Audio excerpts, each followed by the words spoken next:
శ్రీకృష్ణుడు చిటికెన వేలు మీద గోవర్ధనగిరి పైకెత్తితేట ఒక ముసలాయన ఏం చేస్తాడంటే పశువులు కాసుకునే ఆయన కర్ర తీసుకొచ్చి దాని కింద ఊతాన్ని నిలబెట్టాడు గోవర్ధనగిరి కింద. ఎందుకు ఈ కర్ర ఊతాం అంటే చిన్న పిల్లాడు చిటికెన వేలు మీద ఎత్తాడు, ఒకవేళ పడిపోతే నా కర్ర కూడా సపోర్ట్ ఉంటుంది. అంతేగాని చిన్న కుర్రాడు వేలి మీద కొండని పైకెత్తాడు అంటే అమ్మో సాక్షాత్తు నారాయణుడు కిందకి దిగొచ్చాడు అన్న స్పృహ అక్కడ పనిచేయదు. అలాగనే వీళ్ళందరూ ఆ ప్రశ్న అడిగితే అమ్మవారు చిరునవ్వు నవ్వి నేను చూసుకుంటాను, నా మీద నమ్మకం ఉంచుకోండి అని చెప్పింది. వాళ్ళు నమ్మడం మానేసి 612 గోత్రాల మంది వెళ్ళిపోయారు. ఈ 102 గోత్రాల వాళ్ళు మాత్రం నేను కూడా నీతో అగ్నిలో పాటు దూకుతాం నీతో పాటు తల్లి అని చెప్పి అమ్మ వచ్చారు. వచ్చి ప్రతి గోత్రంలోంచి ప్రతి కుటుంబంలోంచి ఒక పెద్దవాళ్ళు అమ్మవారితో పాటు అగ్నిలో దూకడానికి సిద్ధమైపోయారు. అలా 102 మంది. అయితే ఒక్క గోత్రంలో మాత్రం ఏమిటంటే ఒక భార్యాభర్త మాత్రమే కొత్తగా పెళ్ళైన దంపతులు ఉన్నారు.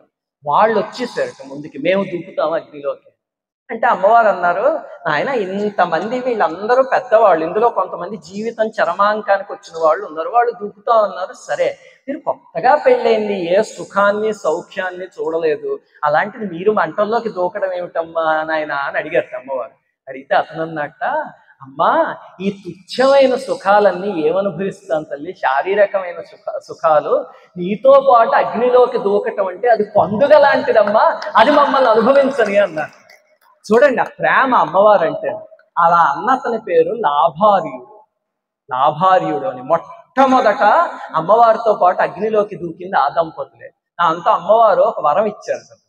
ఏమిటంటే నాయన ఇక్కడి నుంచి ఆ వైశ్యులందరూ కూడా ప్రతిరోజు నీ పేరు తప్పకుండా తలుచుకునేలాగా వరం ఇస్తున్నాను, నేను మొట్టమొదట దూకుతానన్నావు కదా, అందుకని ఇక్కడి నుంచి వాళ్ళు 1 అనే పదం బదులు లాభం అనే పదం అంటారు నీ పేరు మీద అన్నారు.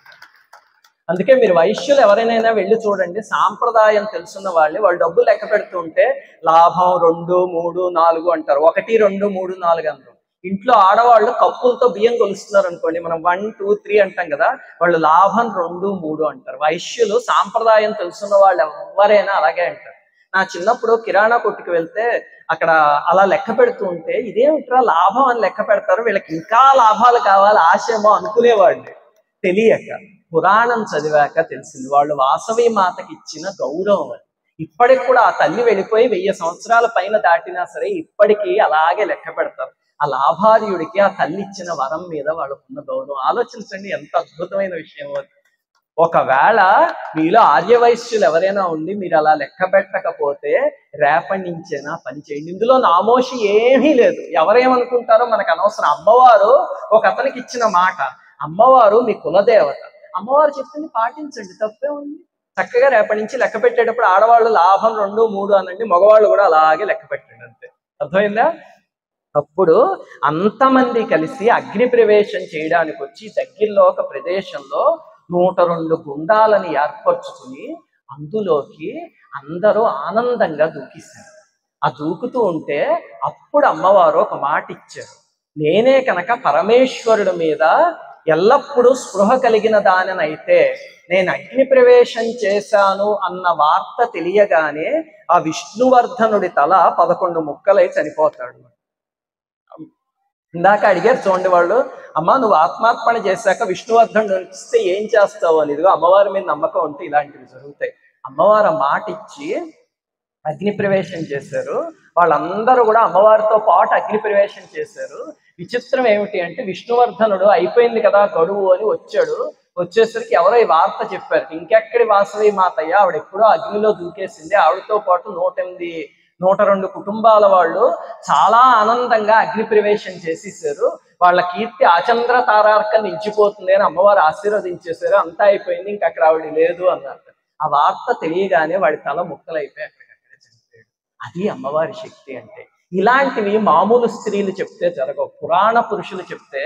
ఇప్పుడు సీతమ్మ వారికి ఇలాంటివి రామాయణంలో ఎన్నో ఉన్నాయి. అవి ఎందుకు జరుగుతాయి అంటే వాళ్ళు పురాణ స్త్రీలు కాబట్టి. ఇది పురాణం చదివితే అర్థమవుతుంది. చూడండి, ఇప్పుడు నేను చెప్పినవన్నీ పాయింట్స్ వింటే మీకు చిత్తూరు రాణి పద్మావతి దేవికిను వాసవి మాత కన్యకా పరమేశ్వరికి తేలా తెలుస్తుంది కదా. కథ ఒకటే, సేమ్ చారిత్రకంగా చూసుకుంటే. కానీ ఇది పౌరాణికమైన అమ్మవారి అవతారము. ఆ తల్లేమో ఒక రాజవంశంలో పుట్టిన ఒక రాజకన్య. అది ఆ రెండింటికి తేడా. మీ పిల్లలు ఎవరైనా అడిగారు అనుకోండి, ఈ విషయం చెప్పండి వాళ్ళు. సరే, ఇప్పుడు ఇంకొక విషయం అడుగుతాం మిమ్మల్ని. ఇది కూడా మన చాలా మంది అడిగే విషయమే. అంటే అమ్మవారికి అహింస అంటే చాలా ఇష్టం అన్నారు. ఫస్ట్ నుంచి చెప్పుకున్నాం, త్యాగం అన్న అహింస అన్న. మరి 102 జంటలు అగ్నిలోకి దూకేస్తుంటే ఎందుకు నాయన హింస, మీరు ఎవ్వరు దూకడానికి వీలు లేదు అని అమ్మవారు శాసించారు అనుకోండి, ఎవరైనా దూకుతారా? దూకరు కదా. అలాంటిది నాయన దూకేయండి హాయిగాను, మీ అందరికీ ఇస్తే ఆచంద్ర తారార్థం నిలిచిపోతుంది అని అమ్మవారు ఆశీర్వదించి వాళ్ళందరినీ కూడా దూకించారు. ఎంత పొరపాటు ఇది హింసే కదా. మరి ఎందుకు చేస్తారు అమ్మవారు? ఎవరికైనా తెలుసా దీని సమాధానం? ఆలోచించండి. ఇలాంటివి ఆలోచిస్తూ ఉంటేనే ఆ పౌరాణిక పాత్రల యొక్క గొప్పతనం తెలుస్తుంది. ఇప్పుడు అమ్మవారు ఆచంద్ర తారార్కం నిలిచిపోతుంది మీ కీర్తి అన్నారు. ఒకసారి మీరు గమనిస్తే ఇందులో ఈ ప్రవచనం అయిపోయాక అక్కడికి వెళ్ళి చూడండి, అక్కడ గోత్ర ఋషి మండపం అని ఉంది. అక్కడ ఒక్కొక్క స్తంభం పైన ఈ అగ్నిలోకి దూకేసిన వాళ్ళ మూర్తులు, వాళ్ళ గోత్రం పేరేమిటి, వాళ్ళ పేర్లు ఏమిటి, అవన్నీ రాసి ఉన్నాయి చూసారా. అలాగనే అమ్మవారి వెనకాల చూస్తే మీరు ఆ ప్రభ పైన 102 ఆకులు ఉన్నాయి. ఆ ఆకుల మీద కూడా వాళ్ళ గోత్రాలు రాస్తున్నాయి. అంటే అమ్మవారు ఆచంద్ర తారార్కం నిలిచిపోతుంది అన్నందుకు 1000 ఏళ్ళైనా సరే ఇంకా వాళ్ళ కీర్తి నిలిచిపోయింది చూడండి. అలాగే మీ ఎవరికి కనబడంది 3వ రహస్యం ఉంది, అది నేను చెప్పేస్తున్నాను, వీళ్ళకి మాత్రమే తెలిసి కుటుంబానికి. ఏమిటంటే అమ్మవారి వేదిక కింద ఒక రహస్యమైన ఛాంబర్ పెట్టి అందులో కూడా రేకుల మీద 102 వాళ్ళ గోత్రాలు, వాళ్ళ వివరాలు అన్నీ రాసి తర్వాత తరాలకి పనికొచ్చేలాగా భద్రపరిచి పెట్టేసారు చూడండి. అది ఆచంద్ర తారార్కం నిలిచిపోవడం అంటే. నేను చెప్పాను కదా, ఈ ఆలయంలో ఏదైనా మీరు గమనించి ఏమిటి దానిపైన ఏదో రాసింది అని గమనించి వెళ్ళి వాళ్ళని అడిగారు అంటే ఆ రహస్యం చెప్పేస్తారు. అలా ఎన్నో ఉన్నాయి ఆలయంలో, మనం గమనించాలి కానీ. సరే, ఇంతకీ మన ప్రశ్నకు వద్దాం. ఏమిటంటే ఆ 102 మందిని ఎందుకు అమ్మవారు ఆ ఆత్మాహుతి చేసుకోమని ఎందుకు ప్రోత్సహించారు అంటే దాని వెనకాల ఒక కారణం ఉంది. ఏమిటంటే సోమదత్తుడు అని ఒక మహర్షి ఉండేవాడు. ఆయనకి కీర్తి కన్యక అని ఒక కూతురు ఉండేది.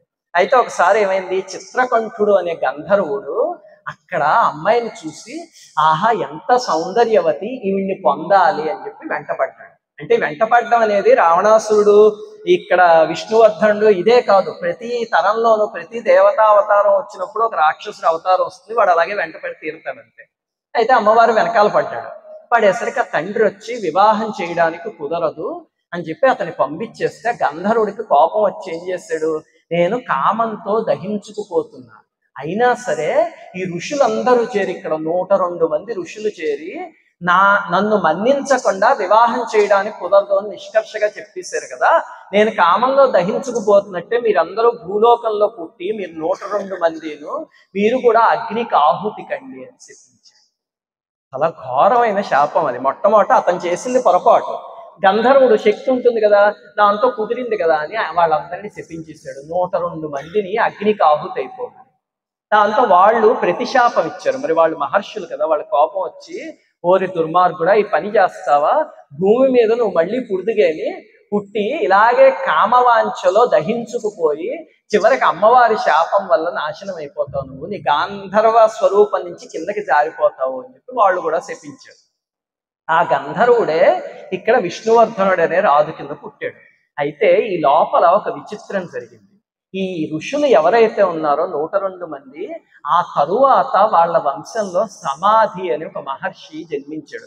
మీరు ఎవరైనా కనుక చండీ సప్తశతి కానీ దేవి భాగవతం కానీ ఇలాంటివి చదివితే అందులో సురధుడు సమాధి అని ఒక ఆయన వస్తారు. ఆ సమాధి అని వైశ్య మహర్షి ఆయన తర్వాత అమ్మవారికి తపస్సు చేస్తే అమ్మవారు ప్రత్యక్షమై నాయన నీ తపస్సుకు మెచ్చాను, నీకు మోక్షం ఇస్తున్నాను అంది.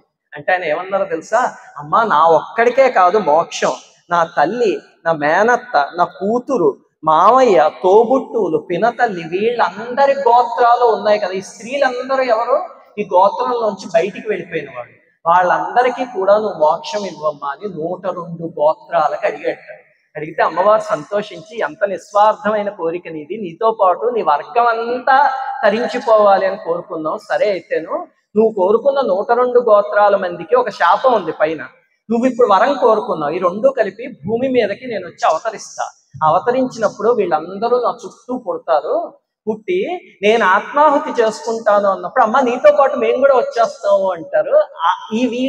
ఈ వరం ఉన్న వాళ్ళు మోక్షం వచ్చే వాళ్ళకి మాత్రమే ఆ బుద్ధి పుడుతుంది అనమాట అని చెప్పి అమ్మవారు వరం ఇచ్చారు. అందుకే చూడండి, అన్ని గోత్రాల వాళ్ళు వస్తే 600 పైబడి పారిపోయారు.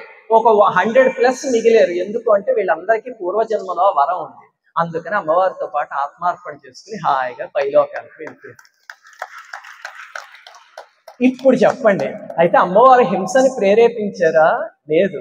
వీళ్ళందరికీ కూడా కైవల్యం ఎలా వస్తుందో ఆ ట్రిక్ ఏమిటి అనేది ఆ తల్లికి తెలుసు. పైకి చెప్పదు, పైకి నార్మల్ ఒక అమ్మాయి లాగా ప్రవర్తిస్తూ ఉంటుంది అంతే అమ్మవారి కిందకి దిగి వచ్చినప్పుడు. కానీ అమ్మవారికి తెలుసు ఏం చేస్తే వీళ్ళకి మోక్షం వస్తుందో.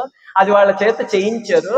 హాయిగా తనతో పాటు వాళ్ళందరినీ పైకి తీసుకుపోయారు. అలాగే ప్రపంచానికి త్యాగం అనేది ఒకటి నేర్పించారు. ఇప్పుడు చూడండి, పక్క దేశాల్లో ఒక 2 దేశాల మధ్యలో చిన్న అహం వచ్చింది.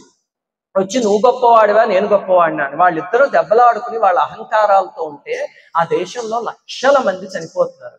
వీళ్ళేం చేస్తారు, వీళ్ళ భార్య పిల్లల్ని కుటుంబాలని వేరే దేశాలకు పంపించేసి అక్కడ సుఖంగా ఉంచారు. ఈ రష్యా అయినా ఉక్రెయిన్ అయినా ఎక్కడ చూసినా మీరు వాళ్ళ భార్య పిల్లలు మాత్రం సుఖంగా ఉన్నారు. అక్కడ నా సామాన్య పౌరులు లక్షల మందిలో వేల మందిలో చనిపోతున్నారు. ఇలాంటి పురాణాలు చదివితే ఏం చేస్తారో తెలుసా? 2 శక్తులు ఇలా దెబ్బలాడుకుంటుంటే ఒక శక్తి వెళ్ళి రెండో వాళ్ళకి లొంగిపోతుంది. లొంగిపోయి సరే ఏదో ఒకటి చేసుకో, నా కోసం ఇంతమంది నాశనం అయిపోవడం ఎందుకు అని. అది భారతీయుల మనస్సులో వస్తుంది. ఇలాంటివి ఎలా వస్తాయి అంటే ఇదిగో ఇలాంటి తల్లుల త్యాగాల వల్ల. అమ్మవారు అలా త్యాగం చేసి అన్ని కుటుంబాలని కాపాడింది. ఏమైంది తర్వాత ఆర్యవైశ్యులు అనేవాళ్ళు ఇప్పుడు లక్షల్లో ఉన్నారు, అంతేనా? అమ్మవారు అక్కడ చేసిన త్యాగానికి చూడండి, ఇప్పుడు ప్రపంచ దేశాల్లో ఏ దేశం మూలకి వెళ్ళినా ఎక్కడికి వెళ్ళినా మీకు ఆర్యవైశ్యులు కనిపిస్తారు. అక్కడ అమ్మవారు వేసిన బీజము ఈనాడు అలాంటి మహావృక్షమైంది. అది అమ్మవారి చరిత్ర అంటే. సరే, ఇప్పుడు అమ్మవారు ఏకాదశ సూత్రాలు ఇచ్చారన్నారు కదా, ఆ సూత్రాలు ఏమిటో చెప్తాను, చాలా జాగ్రత్తగా వినండి. అందులో 2 ఆర్యవైశ్యులకి సంబంధించినవి, మిగతావి మనందరికీ సంబంధించినవి.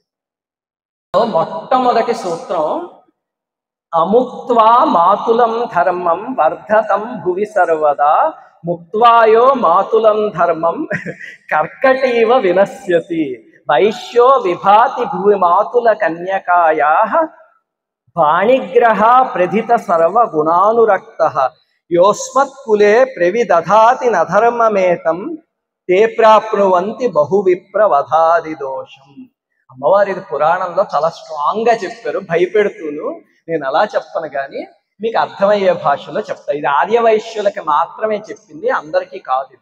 ఇదేమిటి అంటే, మీరెప్పుడూ కూడా మీ గోత్రాల్లో ఉన్న వాళ్ళని, మీ బంధుత్వంలో ఉన్న వాళ్ళని, మీకు సంబంధించిన వాళ్ళని మాత్రమే వివాహం చేసుకోండి. దీన్ని అతిక్రమించి బయటికి వెళ్ళొద్దు. వెళితే అని అమ్మవారు కొన్ని చెప్పారు, అవి మాత్రం నేను చెప్పను, మిమ్మల్ని భయపెట్టడం ఇష్టం లేదు. కానీ నాకు అమ్మవారు స్ట్రిక్ట్ గా చెప్పిన రూల్, ఒక మాట చెప్పారు అమ్మవారు. మీ వంశంలో ఒక కుర్రాడు పుట్టి మీ బంధువుల్లో, ఆ తరువాత మీ ఇంట్లో ఒక అమ్మాయి పుట్టి ఈ కుర్రవాడికి వరసైన అమ్మాయి అనుకోండి. అంటే ఇప్పుడు ఏదో ఒక అబ్బాయి పుట్టాడు, వాడికి ఒక మరదలు పుట్టింది అనుకుంది, ఏదో ఒక 2-3 ఏళ్ళు పోయాక. అలాంటప్పుడు చిన్నప్పటి నుంచే ఆ కుర్రవాడిని అల్లుడు అన్న భావంతో అంతే ఆప్యాయంగా చూడండి అని అమ్మవారు శాసించారు. ఎంత చిత్రమైన విషయం. ఇప్పటికి కూడా ఆర్యవైశ్యులు నా స్నేహితుల్లో చాలా మంది ఉన్నారు. అదేమిటి, అమ్మవారు మేము వైష్ణవులమైనా సరే మా సర్కిల్లో ఆర్యవైశ్యుల్ని ఎంతో మందిని ఇచ్చారు. ఇదే ఇప్పుడు గోవిందరాజుల గారి కుటుంబం ఎలా సన్నిహితం అయిపోయిందో అలా సన్నిహితులైన వాళ్ళు 3 మంది ఉన్నారు. వాళ్ళ ఇంట్లో విచిత్రం ఏంటో తెలిసి, ఇంత చిన్న కుర్రవాడు ఉంటే అల్లుడు వరుస అయితే కనుక చిన్నప్పటి నుంచే వాడిని అల్లుడు రారా నీకేం కావాలరా, ఇదిగో పండక్కి మా అల్లుడు వచ్చాడు వీడికి బట్టలు పెట్టాలి, ఇలా ఆదరిస్తూ ఉంటారు. ఎందుకు ఆదరించేస్తారో నాకు అర్థం కాదు. అది పురాణం చదివాక అర్థమైందంటే అమ్మవారు చెప్పిన మాట వాళ్ళ నరనరాల్లోకి వెళ్ళిపోయింది. మీ గోదావరి ఛానల్ను సబ్స్క్రైబ్ చేయండి, లైక్ చేయండి, షేర్ చేయండి.